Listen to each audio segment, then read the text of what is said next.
अब देखो, last lecture में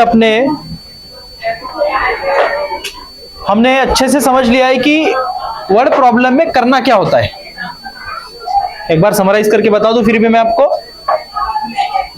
हमें कोई प्रॉब्लम स्टेटमेंट दी जाती है वर्ड क्वेश्चन की फॉर्म में, जिसे पढ़कर उस इंफॉर्मेशन के बेसिस के ऊपर, उसके आधार पर हमें इक्वेशन खुद बनाने होते हैं। बराबर बात।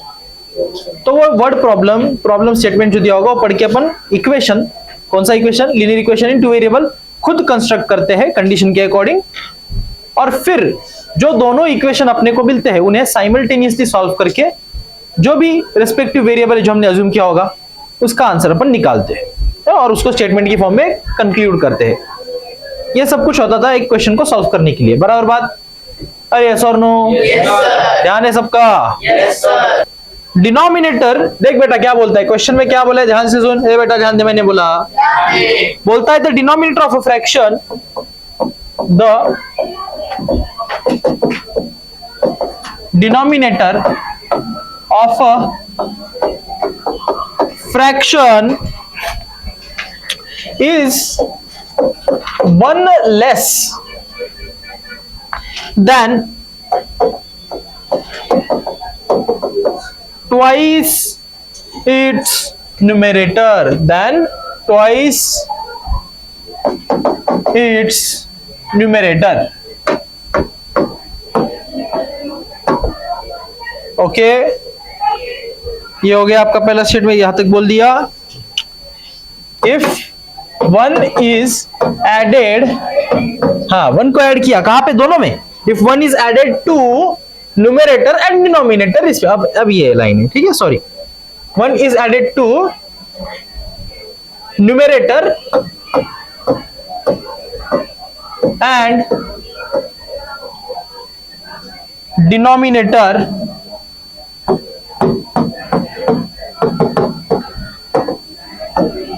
respectively, the ratio of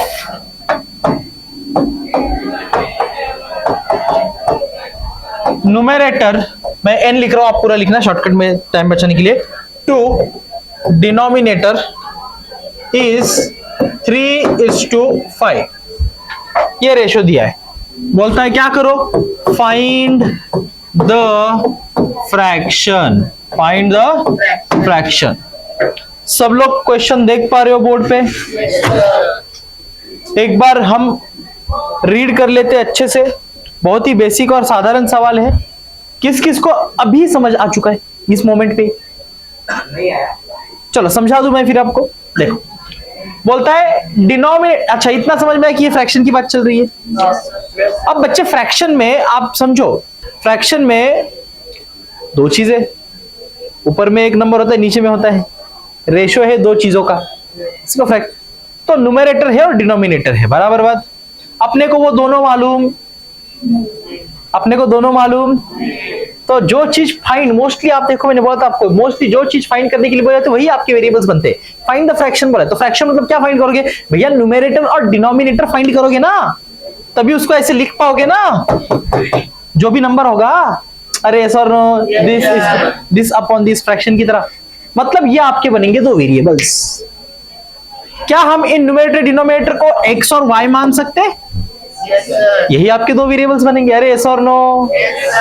तो हमें दिमाग में इतना तो पहले अभी आ चुका है कि हमारे वेरिएबल्स कौन होने वाले हैं। ओके, अब पढ़ो क्वेश्चन को, कंडीशन को समझो। बोलता है the denominator of a fraction is one less than twice its numerator. Okay, जो डिनोमिनेटर है फ्रैक्शन का वो कैसा है? It is one less than twice its numerator. Numerator के डबल में से एक कम कर दो, उतना कौन है? डिनोमिनेटर है। बात समझ में आ रही है? अरे यस और नो? या मैं करके दूं पहले ये पूरा ये वाला? तो एक्सप्लेन करके चलेगा ना? कर पाओगे ना? कर पाओगे? आवाज नहीं आ रही यार, झूठा झूठा इसने, सच बताओ आएगा कि कर दूं मैं बोर्ड पे? काफी लोग बोले कर दो। सुनो, चलो लिखते फिर अपन, क्योंकि अपने को न्यूमरेटर डिनोमिनेटर अलग से देखना पड़ रहा है, दो अलग नंबर हो सकते हैं, दोनों को वेरिएबल अपन ने मान लिया, तो वो जो मानना है, अजम्पशन है, वो पहले लिख लेते हैं। ठीक है, बोलेंगे लेट द न्यूमरेटर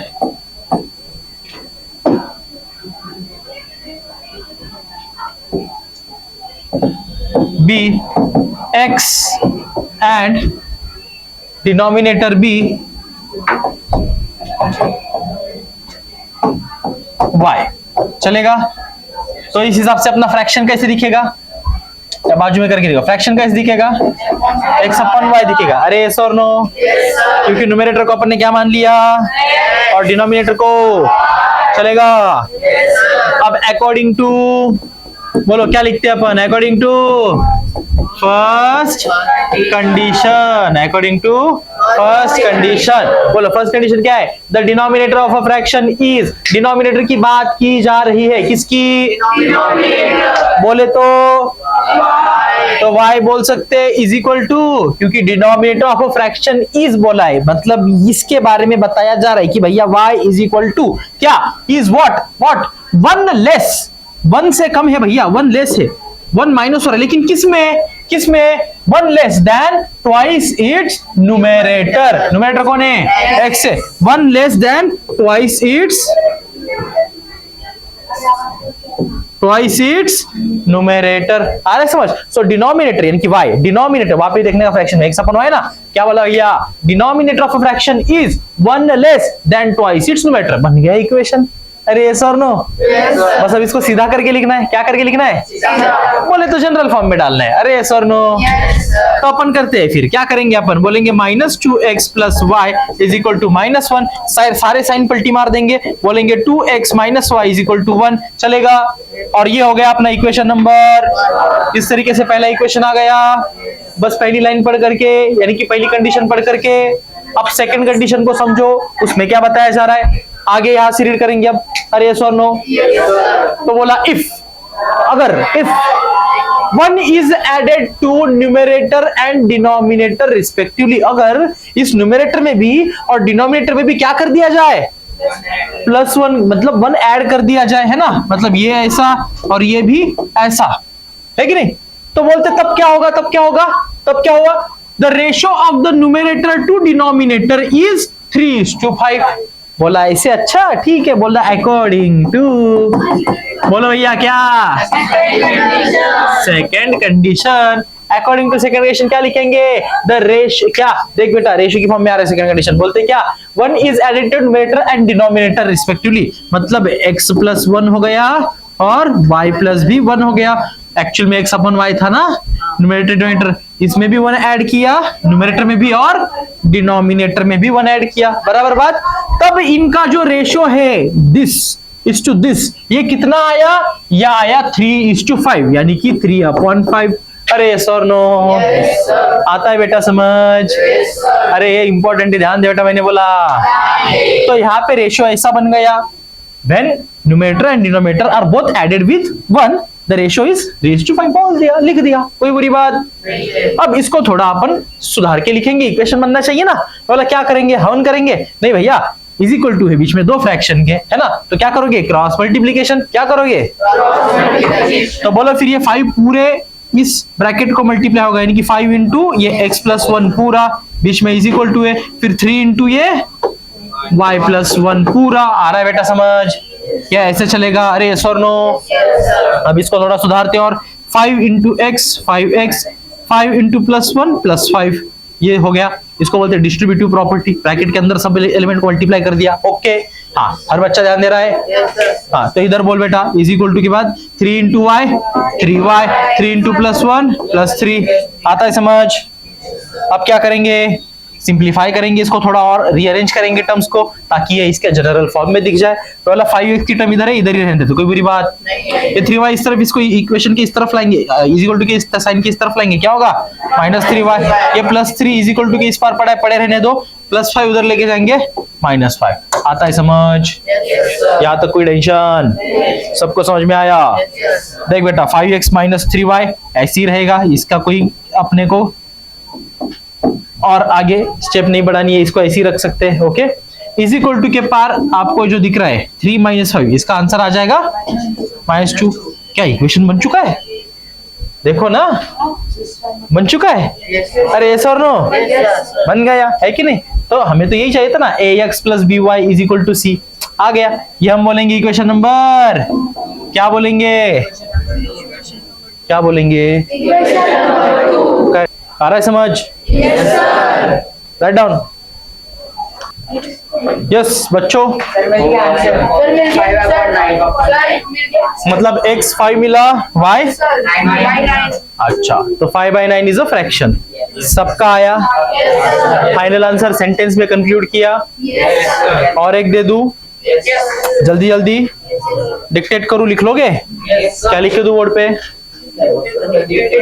चलेगा ना? राइट डाउन बेटा, लिखो the denominator of a fraction, the denominator of a fraction, पहली कंडीशन तो सेम इसके ऐसी है, इस वाले क्वेश्चन से एकदम सेम, एकदम। The denominator of a fraction is 4 more, the denominator of a fraction is, denominator of a fraction is 4 more than twice its numerator, 4 more than twice its numerator,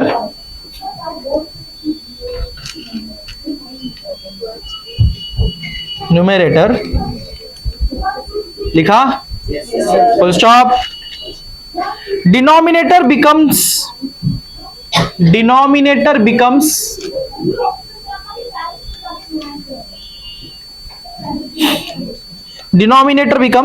12 times the numerator, denominator becomes 12 times the numerator, 12 times the numerator, comma, if both numerator and denominator, if both numerator and denominator are reduced by 6, are reduced by 6, 6, full stop. Find the fraction, find the fraction। कुछ भी expression नहीं दूं, पहले पूरा raw try करो, आ जाएगा। अब ये वाला जिसने खुद से समझ पाया जो, उन सबको आ जाएगा।